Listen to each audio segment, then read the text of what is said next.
The autumn wind howled through the tall windows of Raven's Hollow Manor as Lady Eleanor Hartwell adjusted her emerald silk dress one final time. Tonight's gathering would determine everything she had worked toward for the past 18 months. The wealthy merchants, influential politicians, and foreign dignitaries filling the grand ballroom below had no idea they were about to witness the most carefully orchestrated revelation in the manor's 200-year history. Eleanor had not always lived within these stone walls. 3 years earlier, she had been nothing more than a seamstress in the village of Millbrook, her fingers permanently stained with indigo dye, her back aching from countless hours bent over her workbench. Her transformation began the day Lord Frederick Hartwell's carriage broke down outside her modest shop. The distinguished gentleman, recently widowed and approaching his 55th year, had been immediately captivated by the 28-year-old woman's sharp wit and unusual beauty. Their courtship had been swift but genuine. Frederick, despite his wealth and title, possessed a kind heart that had been deeply wounded by his late wife's long battle with consumption. Eleanor, though born into poverty, carried herself with natural grace and possessed an intelligence that impressed even Frederick's most educated friends.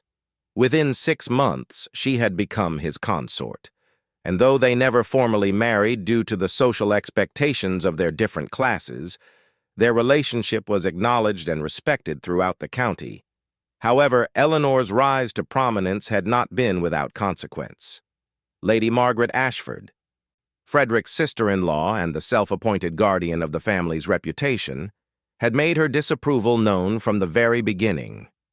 Margaret, a stern woman of 43 with steel-gray hair and penetrating blue eyes, controlled significant portions of the family's business interests through her late husband's estate. She viewed Eleanor as an opportunistic outsider who threatened the established order. The tension between the two women had escalated over the months. Margaret had attempted to undermine Eleanor's position through whispered conversations with prominent families, suggesting that the former seamstress was unsuitable company for respectable society. She had also begun making veiled threats about Frederick's business partnerships, hinting that certain lucrative contracts might be reconsidered if he continued his relationship with someone so far beneath his station. Eleanor had endured these attacks with remarkable patience, but she was not passive. Her years of struggle had taught her to observe carefully and plan strategically. She had noticed inconsistencies in Margaret's stories about family finances, unexplained meetings with mysterious visitors, and most importantly, Margaret's unusual interest in Frederick's correspondence with his shipping partners in Amsterdam. The breakthrough had come 6 weeks earlier when Eleanor discovered a hidden compartment in the library's antique writing desk. Inside were documents that revealed Margaret's elaborate scheme to embezzle money from the family's trading operations. For over 2 years, she had been creating false invoices, manipulating shipping records, and redirecting profits to secret accounts in London banks. The stolen amount totaled nearly £15,000, enough to purchase a small estate. More shocking still were the letters revealing Margaret's plan to have Frederick declared mentally incompetent. She had been secretly corresponding with Dr. Cornelius Blackwood, a physician known for his willingness to provide convenient medical opinions for the right price. The plan was to claim that Frederick's relationship with Eleanor proved his declining mental state, then use this diagnosis to gain legal control over his entire fortune. Eleanor had spent weeks carefully copying the documents and gathering additional evidence. She had enlisted the help of Thomas Whitmore, Frederick's trusted lawyer, who initially had been skeptical of her claims. However, when presented with the proof, even the cautious attorney had been stunned by the scope of Margaret's deception. Tonight's dinner party provided the perfect opportunity for exposure. Margaret had insisted on hosting the event, claiming it would demonstrate the family's continued prosperity to potential business partners. She had invited every important figure in the county, including several magistrates and the local representative to Parliament. What she did not know was that Eleanor had secretly added 3 names to the guest list: Inspector Daniel Morrison from the County Constabulary, Mr. James Fitzgerald from the Bank of England's Fraud Investigation Department, and Margaret's own son, William Ashford, who had been traveling in Scotland for the past year. Eleanor descended the curved staircase into the ballroom, where nearly 60 guests mingled beneath the crystal chandeliers. Frederick approached her immediately, his weathered face creased with concern. He had noticed her unusual tension throughout the day, though she had not yet revealed the full extent of what she had discovered. "My dear, you seem troubled," Frederick said softly, taking her gloved hand. "Perhaps we should postpone this gathering. Your comfort means more to me than any business arrangement." Eleanor squeezed his hand gently. "Everything will be fine, Frederick. Trust me when I say that tonight will bring clarity to many questions that have troubled our household." Across the room, Margaret held court near the marble fireplace, her black taffeta dress and elaborate jewelry marking her as the evening's hostess. She gestured dramatically as she regaled a group of merchants with stories of the family's trading successes, carefully omitting any mention of the financial irregularities that Eleanor now understood had funded Margaret's increasingly lavish lifestyle. The first course was served at 8 o'clock sharp. Eleanor had deliberately requested the seating arrangement that placed Margaret at the head of the table, with the 3 unexpected guests positioned strategically around the room. As the evening progressed, through multiple courses of roasted pheasant, fresh salmon, and imported wines, the conversation naturally turned to business matters and county politics. It was during the serving of the dessert course that Eleanor rose gracefully from her chair. The room gradually quieted as she cleared her throat, her clear voice carrying easily across the dining hall.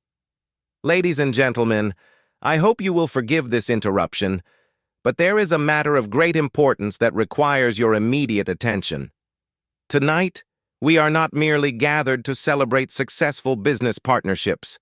We are here to witness the revelation of a truth that has been carefully hidden for over 2 years. Margaret's wine glass froze halfway to her lips, her eyes widening with sudden alarm. Around the table, confused murmurs began to ripple through the assembled guests as Eleanor continued. "What I am about to share will shock many of you, but justice demands that these facts be brought to light. The evidence I will present tonight reveals a systematic pattern of theft, fraud, and conspiracy that strikes at the very heart of this household." The room fell completely silent, the only sounds coming from the crackling fire and the soft tick of the grandfather clock in the corner. Eleanor could see Frederick's puzzled expression, Margaret's growing panic, and the keen interest of Inspector Morrison, who had begun reaching for the small notebook he always carried. The truth was finally ready to emerge, and nothing would ever be the same at Ravenshollow Manor. Eleanor walked deliberately to the mahogany sideboard where she had earlier placed a leather portfolio, her movements measured and confident, despite the thunderous beating of her heart. Every eye in the dining room followed her as she returned to her position, the portfolio's brass clasps gleaming in the candlelight. "What you are about to hear," Eleanor began, her voice steady and clear, "concerns the systematic theft of £15,000 from the Hartwell family trading operations, accomplished through falsified shipping records, fraudulent invoices, and the creation of phantom business partnerships." Margaret's face had drained of all color, but she managed to find her voice. "This is preposterous. How dare you make such wild accusations at my own dinner party? Frederick, surely you cannot allow this person to slander your family with such ridiculous lies." Inspector Morrison had quietly moved closer to the table, his experienced eyes studying both women carefully. Mr. Fitzgerald from the Bank of England leaned forward with obvious interest, while the other guests exchanged bewildered glances. Eleanor opened the portfolio with deliberate slowness. These are not accusations, Lady Margaret. These are documented facts, supported by evidence that has been carefully verified. She withdrew the first document, holding it high enough for those nearby to see the official letterhead. This is correspondence between Lady Margaret Ashford and the fictional Amsterdam Maritime Company, a business entity that exists only on paper, but has received payments totaling over £8,000 during the past 18 months. Frederick stood abruptly, his chair scraping loudly against the polished floor. "Eleanor? What are you saying?" "Margaret, these claims cannot possibly be true." Margaret's hands trembled as she gripped the edge of the dining table. "She is trying to destroy our family's reputation with forged documents. This is revenge because she knows she will never truly belong in our world." "Then perhaps you can explain this," Eleanor said calmly, producing a second document.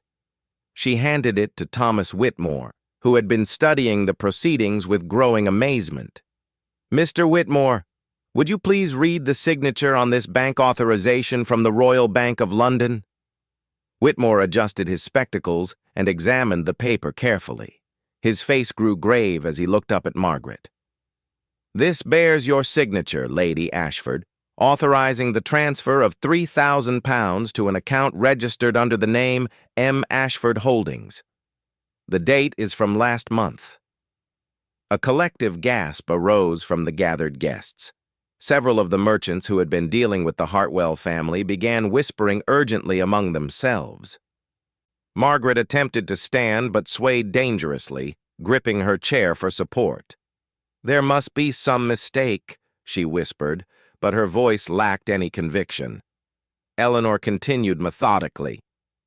"The mistakes, Lady Margaret, were in your record-keeping. You see, when someone creates false business transactions over such an extended period, they must be extremely careful to ensure consistency across all documents. Unfortunately for you, your fictional Amsterdam partners apparently shipped wool to London during the same weeks that official port records show no Dutch vessels entering the Thames." Inspector Morrison stepped forward.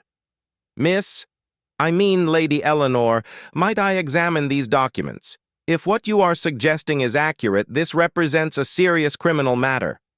Eleanor handed him a thick stack of papers. "Inspector Morrison, you will find shipping manifests that claim to record the delivery of goods that were never loaded, invoices for purchases from suppliers who have no record of any transactions, and most importantly, bank records showing regular transfers to accounts that Lady Margaret opened under assumed names." The inspector's examination was thorough but quick, his experienced eye immediately recognizing the telltale signs of financial fraud. "These appear genuine," he said grimly. "Lady Ashford, I must ask you to explain how your signature appears on so many irregular transactions." Margaret's composure finally shattered completely. "You do not understand the pressures I have faced. My husband left me with enormous debts when he died. The estate was failing, and I had no choice but to find alternative sources of income. Frederick's business was prosperous beyond measure while I struggled to maintain even basic respectability." Frederick sank heavily into his chair, his face pale with shock and betrayal. "Margaret, how could you do this to our family? If you needed money, why did you not simply ask for help?" "Because you would have given it to her," Eleanor said quietly. But that was not what Lady Margaret truly wanted. The theft was only the beginning of her plan. She produced another document, this one bearing an official medical seal. "This is a letter from Dr. Cornelius Blackwood, outlining his willingness to provide expert testimony regarding Frederick's supposed mental decline. The plan was to have Frederick declared incompetent, with Lady Margaret appointed as guardian of his estate and business interests." The room erupted in shocked exclamations. Several guests began speaking at once, their voices mixing in a cacophony of disbelief and outrage.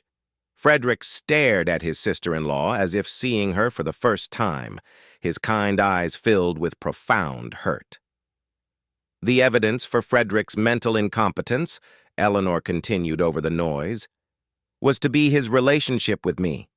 Dr. Blackwood's letter suggests that any gentleman of good breeding who would consort with someone of my humble origins must surely be suffering from a serious deterioration of judgment. William Ashford, Margaret's son, had been sitting in stunned silence throughout the revelation. Now he rose slowly, his young face etched with shame and anger. "Mother, tell me this is not true. Tell me you have not destroyed our family's honor for money." Margaret looked at her son with desperate eyes.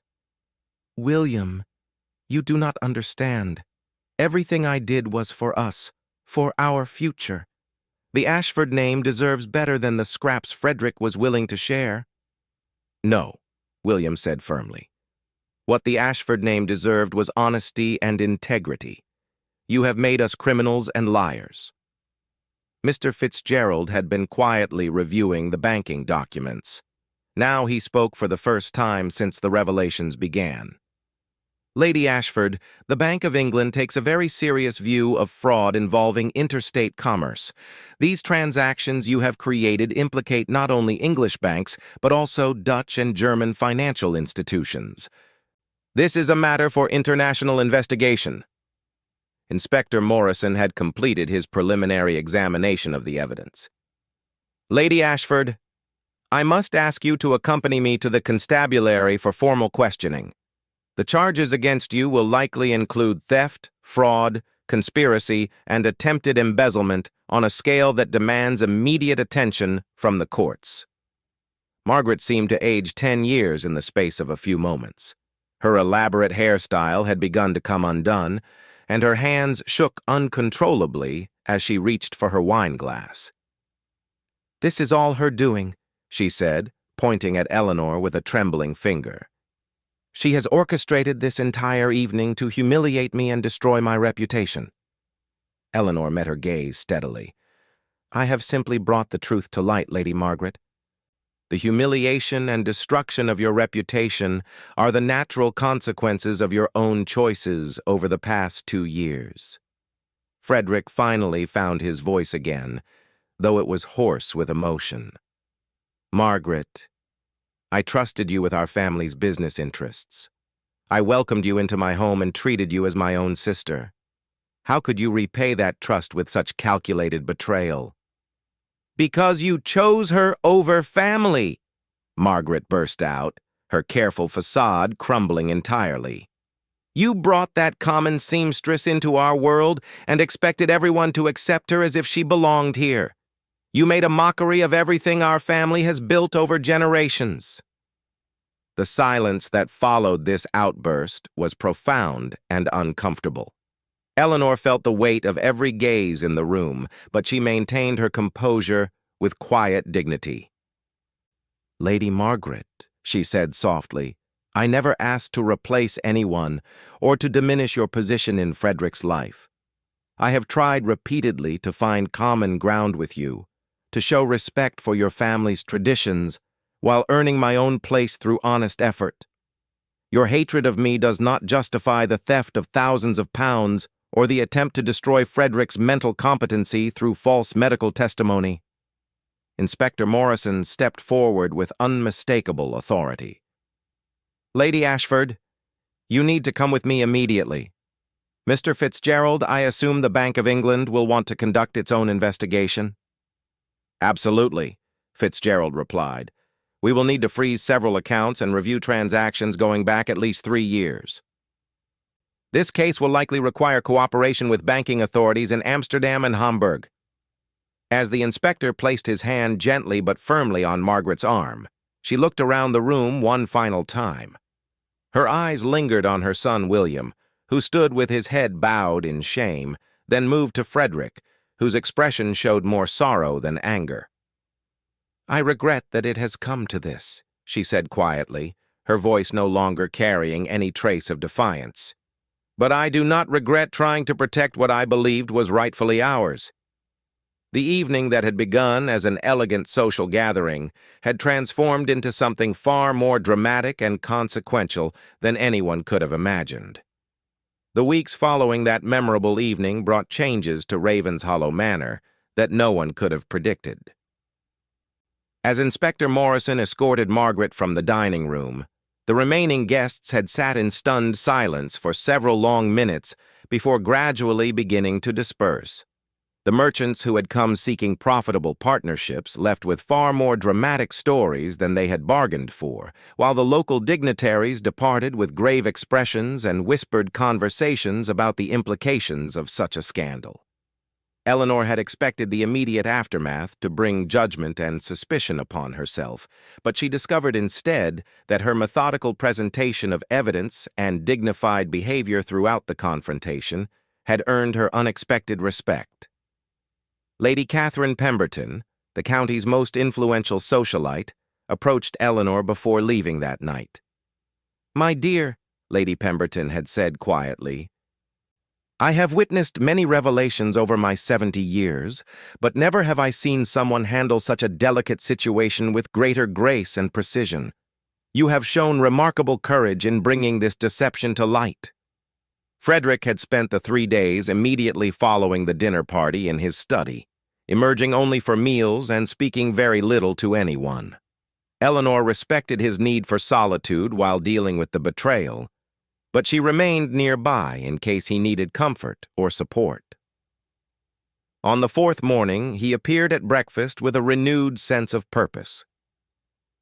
"Eleanor," he said, setting down his coffee cup with decisive firmness, "I have spent considerable time reflecting on recent events, and I have reached several important conclusions. First and foremost, I owe you an enormous debt of gratitude for your courage in exposing Margaret's deception. Without your diligence, she would have succeeded in destroying not only our finances, but my reputation and mental competency as well." Eleanor reached across the table to touch his hand gently. "You owe me no debt, Frederick. We are partners in all aspects of life, including protecting each other from harm." "That brings me to my second conclusion," Frederick continued with a slight smile. "I have been a fool to allow social conventions to prevent me from making our commitment official. Eleanor Hartwell, I am asking you to become my wife in the eyes of the law as well as in our hearts.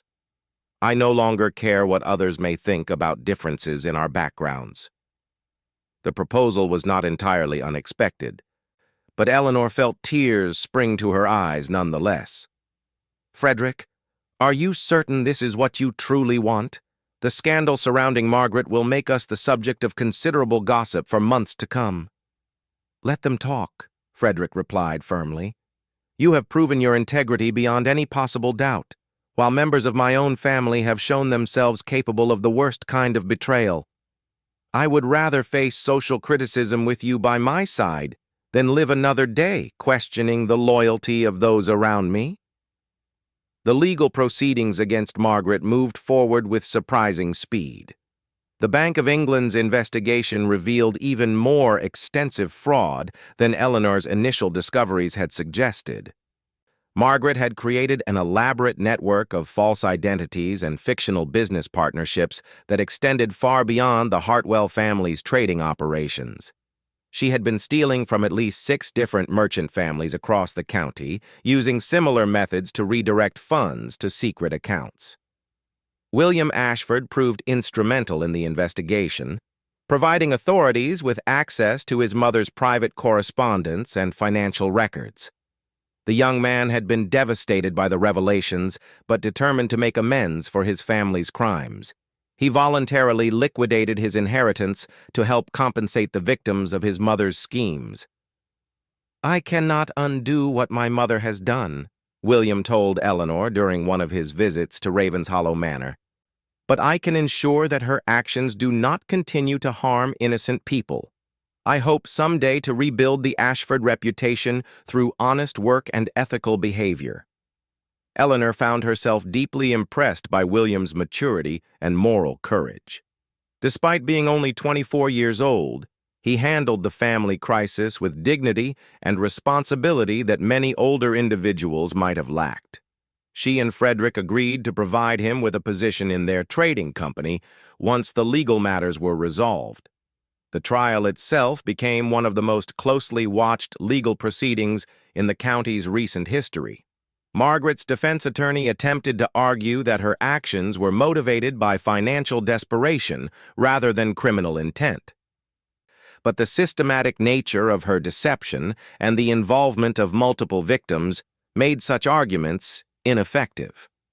Dr. Cornelius Blackwood was also charged as a co-conspirator after investigators discovered that he had been paid substantial sums to provide false medical testimony in several other cases involving disputed inheritances.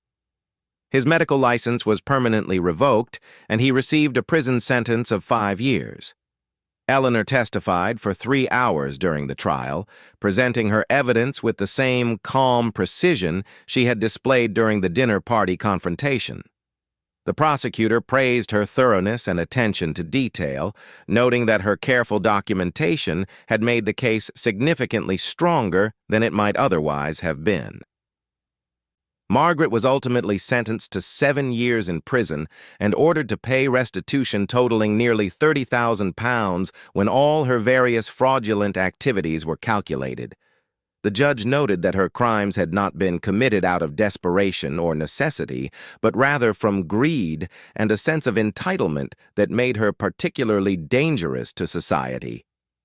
Frederick and Eleanor's wedding took place 6 months after Margaret's sentencing, in a modest ceremony at the village church where Eleanor had worshipped during her years as a seamstress.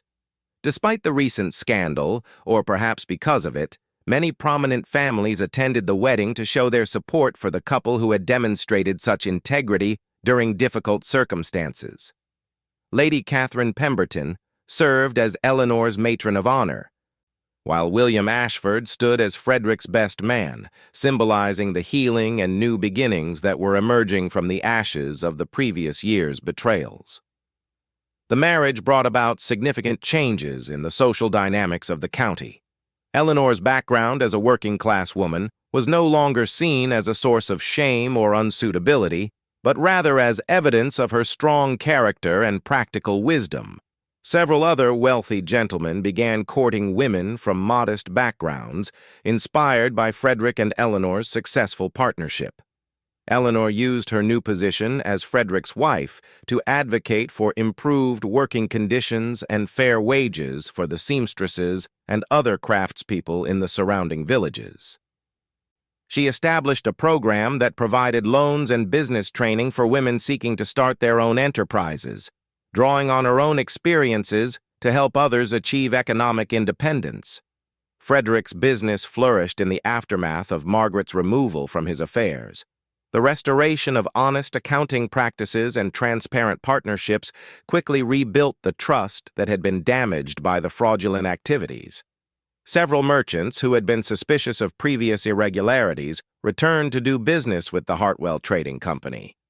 3 years after that dramatic dinner party, Eleanor stood once again in the ballroom of Ravens Hollow Manor, but this time the gathering was in celebration of the birth of her and Frederick's first child, a daughter they had named Catherine, in honor of Lady Pemberton's friendship and support. William Ashford had proven himself a valuable addition to the family business, his natural talent for numbers and international trade helping to expand their operations into new markets across Europe. He had also begun courting the daughter of a respected merchant family, showing that the Ashford name could indeed be rebuilt through honest effort and ethical behavior. The manor itself had been renovated extensively, with Eleanor's practical sensibilities combining with Frederick's appreciation for beauty to create spaces that were both elegant and welcoming. The dining room where the great revelation had taken place now hosted regular gatherings that brought together people from all social classes, reflecting Eleanor's belief that character mattered more than ancestry. Looking back on that autumn evening when she had chosen to expose Margaret's deception, Eleanor often marveled at how dramatically life could change when someone had the courage to stand up for truth. The confrontation that had seemed so terrifying at the time had ultimately led to justice, healing, and a future filled with possibilities that she never could have imagined during her days as a village seamstress.